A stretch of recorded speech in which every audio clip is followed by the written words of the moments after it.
Bénissons le Seigneur. En Marc 12, verset 33, il y a cette vérité absolue à laquelle arrive l'interlocuteur de Jésus, que aimer Dieu de tout son cœur, de toute son intelligence et de toute sa force vaut mieux que toute offrande de sacrifice, d'holocauste. Et cela ne met pas en opposition un culte intérieur et un culte extérieur, mais aligne le culte extérieur au culte intérieur. Il ne s'agit pas de dire il ne sert à rien d'offrir des sacrifices.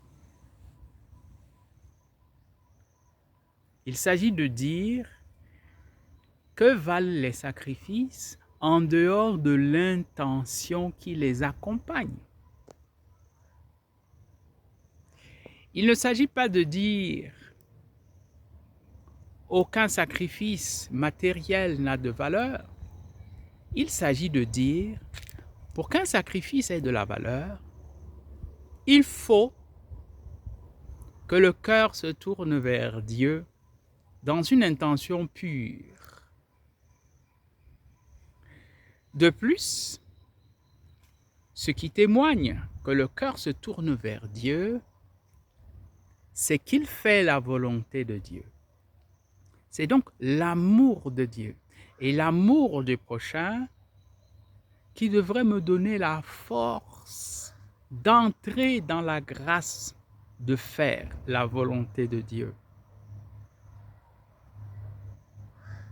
Avec dévotion, constance, avec obstination même, si je rencontrais des obstacles, parce que j'aime. Voyez donc quelqu'un, un fiancé qui aime sa fiancée et qui parcourt des distances incroyables pour la rejoindre. Il y a un obstacle, mais l'amour lui permet de vaincre l'obstacle. C'est là que Dieu nous attend. Au creux de notre cœur, il nous attend au lieu de l'amour. Que notre amour nous fasse être bon, être charitable, être pacifique, être attentif, être attentionné, être brillant, être tendu vers le royaume où nous serons pour toujours unis à sa majesté divine.